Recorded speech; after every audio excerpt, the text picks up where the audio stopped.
Amigos, irmãos, companheiros do portal Espiritismo com Jesus, é uma grande alegria para nós aqui estarmos presentes aos amigos, pelas vias virtuais, que o Senhor Jesus nos oferece nos tempos atuais para o nosso intercâmbio. Que nós possamos estar irmanados, vinculados ao mesmo ideal de elevação, de crescimento espiritual. Que Jesus nos inspire, nos ilumine nesta oportunidade. O nosso tema: ninguém poderá ver o reino de Deus se não nascer outra vez. Tema estudado por Allan Kardec no Evangelho segundo o Espiritismo, no capítulo 4. Allan Kardec, então, trabalha esse tema trazendo-nos abordagens bem interessantes a respeito de alguns pontos que nós gostaríamos de destacar: ressurreição, reencarnação. E nós vamos destacar aquela passagem que Kardec registra neste capítulo de João, tomada de João no capítulo 3, versículos 1 a 7. É importante nós considerarmos que a doutrina da reencarnação, das vidas sucessivas, não é uma exclusividade da doutrina espírita. A doutrina espírita vem nos relembrar desses ensinamentos que nós, enquanto humanidade, no seu sentido amplo, abrangente, temos conhecimento por diversas tradições antigas. Na própria Bíblia nós vamos encontrar os registros claros e outros sutis sobre a reencarnação. Kardec, por exemplo, lista aqui no seu trabalho uma passagem de Isaías, no capítulo 26, versículo 19, e eu convido os irmãos a estudarem esse assunto no capítulo 4 do Evangelho segundo o Espiritismo, e também uma de Jó, capítulo 14, versículos 10 e 14. Nós, por exemplo, vamos encontrar em Moisés, no livro de Êxodo, capítulo 20, versículo 5, o seguinte registro sobre a reencarnação no Decálogo: eu sou Deus zeloso que puno a maldade dos pais nos filhos, na terceira e quarta gerações daqueles que me aborrecem. Notemos que a preposição no hebraico é na terceira e quarta gerações daqueles que me aborrecem. São Jerônimo, tradutor para o latim da Bíblia hebraica, do texto hebraico, ele também registra em latim a preposição em, como está lá no texto. Os tradutores, a partir da Vulgata Latina para as línguas nacionais, fizeram uma alteração na preposição. Substituíram o vocábulo na pelo vocábulo até. Então o texto se transformou. O sentido misericordioso da reencarnação foi suprimido e instaurou-se a ideia de um Deus punitivo. Então, a redação das nossas Bíblias é mais ou menos a seguinte: eu sou Deus zeloso que puno a maldade dos pais nos filhos até a terceira e quarta gerações daqueles que me aborrecem. Então nós vemos que o sentido foi alterado e de forma proposital para que a reencarnação pudesse assim ser suprimida do contexto. A reencarnação, portanto, era de conhecimento de Moisés. Moisés foi educado pelos egípcios e encontramos nos Atos dos Apóstolos, no capítulo 7, versículo 22, nos registros de Lucas, o seguinte: e Moisés foi ensinado e educado em toda a ciência dos egípcios, e era poderoso em suas palavras. Então Moisés foi um iniciado egípcio que bebeu na fonte egípcia o ensinamento sobre a imortalidade e a reencarnação, inclusive, que ele conhecia. Então esse é o ponto importante, que a doutrina espírita vem apenas salientar, restaurar e nos fazer lembrar.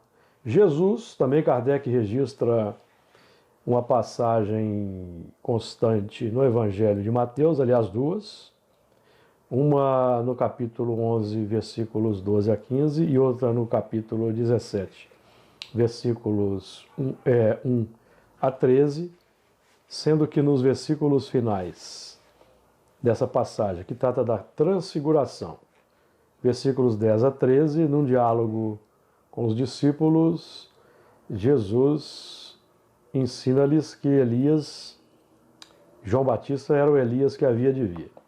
A passagem da transfiguração, interessante, Jesus ali se transfigura, se revela a sua luminosidade, a sua pureza espiritual, e Moisés e Elias se materializam perante os apóstolos, que, intrigados com a visão de Elias, perguntam a Jesus por que estava escrito que Elias viria primeiro.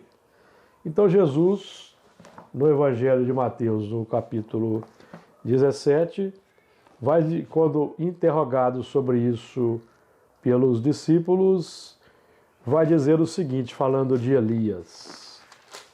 Diz o seguinte: E Jesus respondendo disse-lhes, versículo 11, Em verdade Elias virá primeiro e restaurará todas as coisas.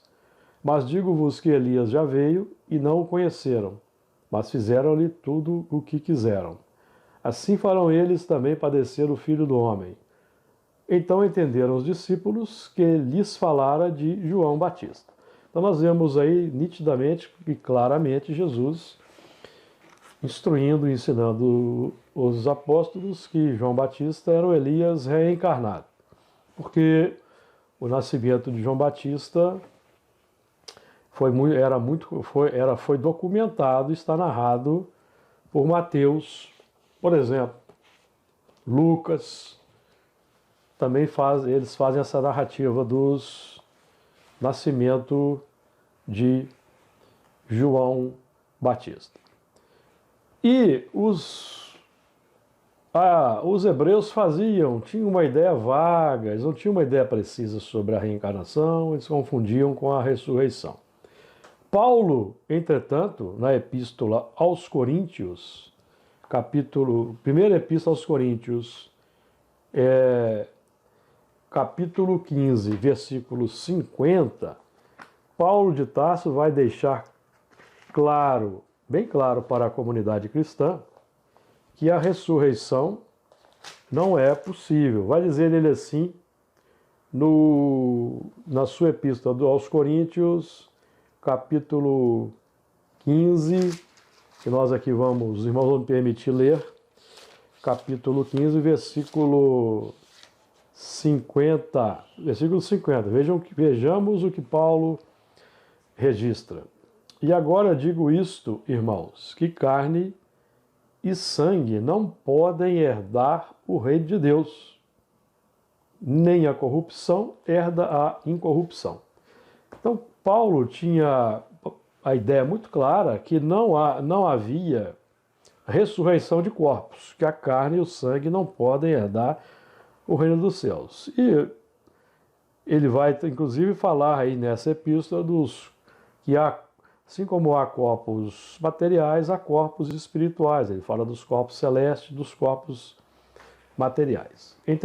Isso para que nós compreendamos que a doutrina espírita não vem inventar algo completamente fora do contexto cristão. O cristianismo primitivo ensinava essas ideias, mas com o tempo, com a deturpação dos conceitos, dos ensinamentos, a ideia da reencarnação não consta dos ensinos das nossas religiões tradicionais.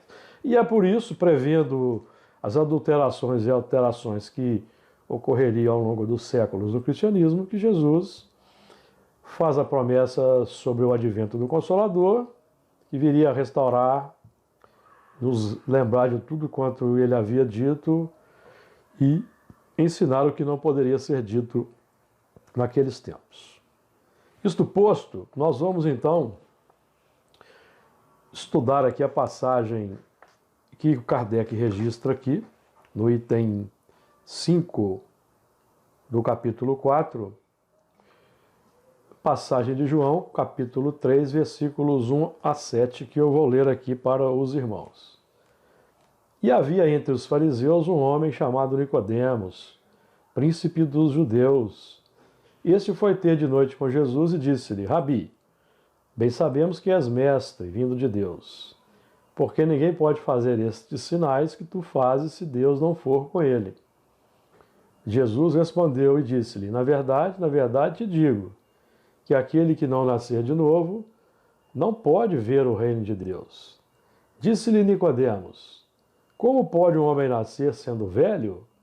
Porventura pode tornar a entrar no ventre de sua mãe e nascer? Jesus respondeu: na verdade te digo, que aquele que não nascer da água e do Espírito não pode entrar no reino de Deus. O que é nascido da carne é carne, e o que é nascido do Espírito é Espírito. Não te maravilhes de ti haver dito: necessário vos é nascer outra vez. Então, nessa passagem, nós temos alguns pontos interessantes para que nós aqui conversemos sobre eles. No primeiro versículo, temos a informação de que Nicodemos era um príncipe dos judeus, um principal dos judeus, uma personalidade importante, o doutor da lei. No segundo versículo, ele afirma para Jesus: bem sabemos que é mestre vindo de Deus, porque ninguém pode fazer estes sinais que tu fazes se Deus não for com ele. Então Jesus se identificava pelos sinais que ele fazia. Obviamente que o rabino, o doutor da lei aqui está se referindo às curas que Jesus realizava, que são sinais de seu poder extraordinário. Mas, a par desses sinais incontestáveis de autoridade moral e de poder e domínio sobre a matéria, Jesus apresentava sinais de comportamento, sinais nas suas atitudes, nas suas posturas, que são também sinais pelos quais nós vamos reconhecer o verdadeiro profeta, aquele que vem de Deus. Para então nós entendermos esse aspecto interessante dos sinais, vamos aqui trazer duas questões do Livro dos Espíritos.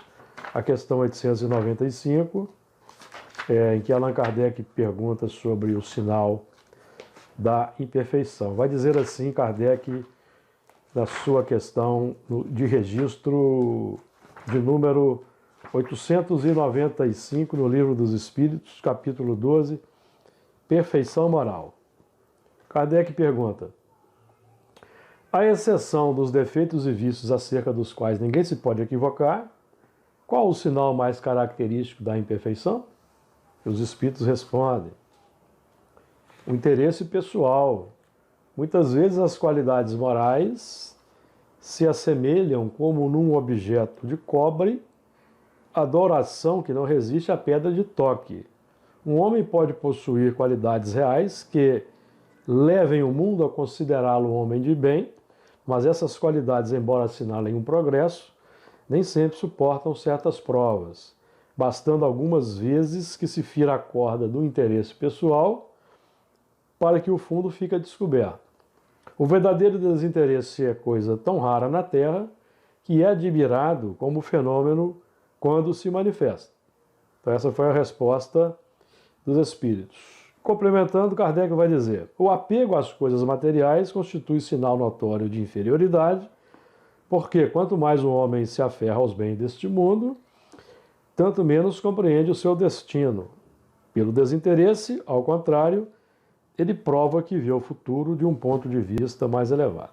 Então nós temos aqui, Jesus apresenta sinais inequívocos que o rabino, que o doutor da lei reconhece como sendo os sinais de que ele vem de Deus.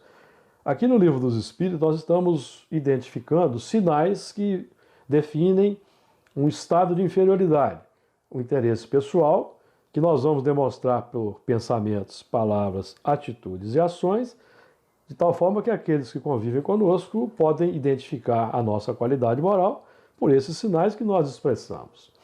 E conclui ainda Kardec que o interesse pessoal que leva ao apego desmedido aos bens deste mundo, que caracteriza sinal de inferioridade, porque quanto mais nós nos apegamos ao bem deste mundo, tanto menos compreendemos a nossa destinação espiritual. Então nós temos aqui Jesus apresentando sinais de que vem de Deus, temos aqui os sinais que caracterizam a imperfeição, questão 895. Vejamos o oposto, porque Kardec também perguntou sobre o oposto.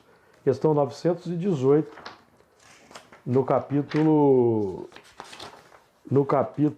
da perfeição moral, continuando a perfeição moral, características do homem de bem. Vejam que interessante. Na questão anterior, Kardec perguntou: por que sinais se pode... Qual o sinal mais característico da imperfeição? Foi 895.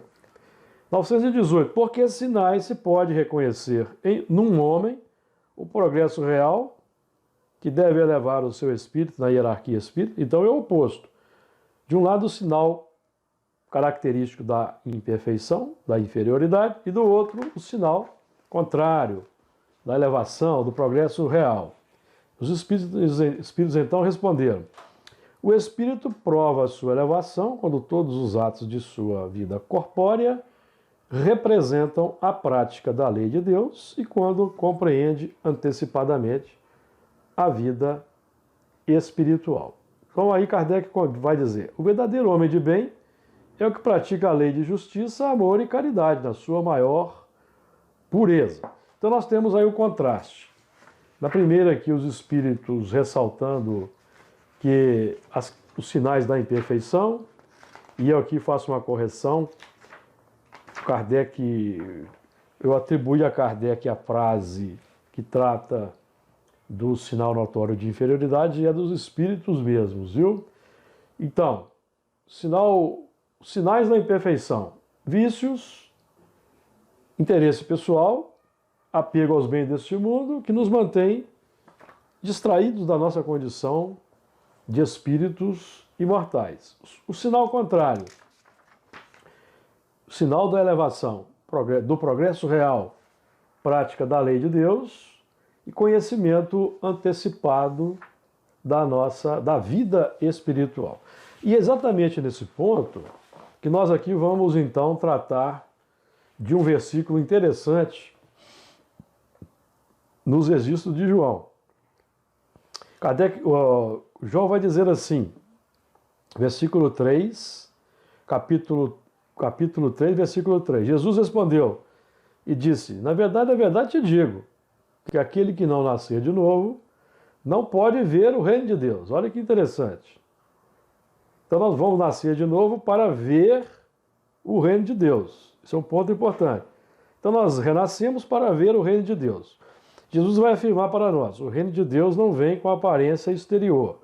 Então o reino de Deus, segundo os Espíritos, segundo Jesus, significa oportunidade de trabalho, oportunidade de estudo, de vivência do bem, de amar ao próximo. Então, para ver esse conjunto de oportunidades de ação que definem o reino de Deus sendo implementado e buscado, nós encarnamos, estamos na Terra. Avançando um pouco nos versículos, versículo 4, disse-lhe Nicodemos: como pode um homem nascer sendo velho? Porventura pode tornar a entrar no ventre de sua mãe e nascer? A doutrina espírita hoje nos ensina sobre o momento do renascimento, da ligação do espírito com o corpo, que se dá na concepção, durante a concepção. Por exemplo, nós convidamos os irmãos a estudarem a obra de André Luiz, Os Missionários da Luz, que trata com detalhes da dinâmica da reencarnação. Então, a doutrina espírita nos dota de conhecimentos interessantes, extraordinários, para compreendermos como se dá o fenômeno da reencarnação. Jesus respondeu, repetindo, na verdade te digo que aquele que não nascer da água e do Espírito não pode entrar no reino de Deus. Então, no primeiro versículo anteriormente abordado, Jesus vai dizer que aquele que não nascer de novo não pode ver o reino de Deus. Aqui ele vai dizer que aquele que não nascer da água e do Espírito não pode entrar no reino de Deus. O nascer da água, um mergulho no novo corpo, um corpo que é formado por 70% aproximadamente de água, que está no útero materno envolvido pelo líquido amniótico pela água. Nascer da água. O nascer do Espírito é proporcionado pelo esquecimento do passado, graças a cujo esquecimento nós temos o ensejo de trabalhar de cabeça erguida perante aqueles que maltratamos, que ofendemos, com os quais não fomos corteses, fraternos e solidários. Então, graças ao esquecimento do passado, podemos nos fazer nova personalidade nesta existência. Obviamente que, para entrar definitivamente no reino de Deus, eu vou precisar operar a renovação. O esquecimento é para que operemos a renovação, a transformação moral, que é um dos objetivos da encarnação e da reencarnação, se assim podemos dizer. E, já que adentramos nesse terreno, vejamos essas questões no Livro dos Espíritos, questão 132. Qual o objetivo da encarnação dos espíritos? Deus lhes impõe a encarnação com o fim de fazê-los chegar à perfeição. Para uns é expiação, para outros missão, mas para alcançarem essa perfeição, tem que sofrer todas as vicissitudes da existência corpórea. Nisto é que consiste a expiação. A encarnação tem ainda outra finalidade, a de pôr o espírito em condições de cumprir sua parte na obra da criação. Para executá-la é que, em cada mundo, ele toma um instrumento em harmonia com a matéria essencial desse mundo, a fim de nele cumprir, daquele ponto de vista, as ordens de Deus. É dessa forma que, concorrendo para a obra geral, ele próprio se adianta. Então nós temos três aspectos. Deus desimpõe a encarnação com o fim de fazê-lo chegar à perfeição. O determinismo divino da lei nos conduzindo para a perfeição. Lei determinística, e um de nós pode fugir. Para uns é expiação, para aqueles de nós que trazemos imperfeições, que são os vícios, as paixões, e como ponto fundamental desses vícios, na base dos vícios das paixões, os espíritos nos instruem que está o egoísmo. O egoísmo, então, é um ponto importante a trabalharmos aqui, que nós veremos na questão 171. Então, para uns é missão, para uns é expiação, sofrer os efeitos do egoísmo no próprio interior, no próprio íntimo, como aquele desconforto, as imperfeições, a ganância, o orgulho, a vaidade, a cobiça, a inveja, que vão nascendo sucessivamente e à medida que o egoísmo vai se engrandecendo. Para outros é missão. Então, e visa ainda outro objetivo, buscar realizar a parte que nos toca na obra da criação. São três pontos importantes aí. Executar a parte que nos toca na obra da criação e na sua execução, cada um de nós vai se adiantando e ao mesmo tempo que vai tomando a sua parte na obra da criação, que tem dois vieses. O viés exterior, o trabalho na sociedade, onde nós vamos exteriorizar os sinais pelos quais todos conhecerão se nós somos efetivamente espíritas ou não, ou se somos materialistas, e o trabalho interior, que é o da transformação moral, combatendo o egoísmo, por exemplo. Então esse é o ponto. Questão 132. A questão 171, que é um complemento acerca dos ensinamentos sobre a reencarnação, nós vamos encontrar a seguinte questão. Justiça da reencarnação. Em que se baseia o dogma da reencarnação? Os Espíritos disseram: na justiça de Deus e na revelação, pois incessantemente repetimos, o bom pai sempre deixa aos filhos uma porta aberta ao arrependimento. Não te diz a razão que seria injusto privar para sempre da felicidade eterna todos aqueles de quem não dependeu se melhorarem? Não são filhos de Deus todos os homens? Somente entre os homens egoístas se encontram a iniquidade, o ódio implacável e os castigos sem remissão.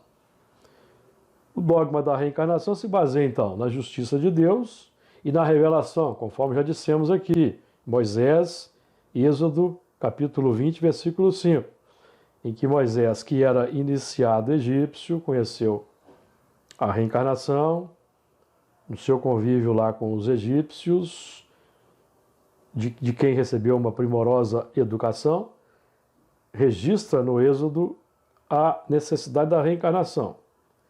Pois eu sou Deus zeloso, que visita a maldade dos pais dos filhos na terceira e quarta gerações daqueles que me aborrecem. Então, eu retorno ou como meu bisneto, ou como meu tataraneto, para então cumprir com a justiça, realizando o reajustamento do meu ser. Um ponto importante para nós encerrarmos o nosso modesto trabalho junto aos irmãos é atentarmos para esse detalhe,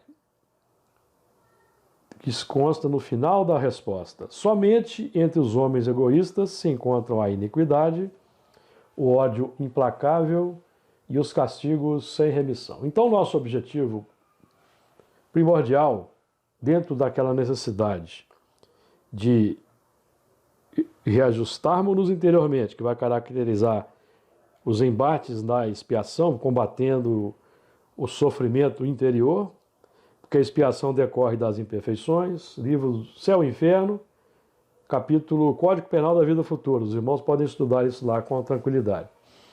A missão, que é executar a parte que nos toca na obra da criação, e para que nós não continuemos a sofrer os efeitos do egoísmo no futuro, nas existências subsequentes, importante nós combatermos o egoísmo.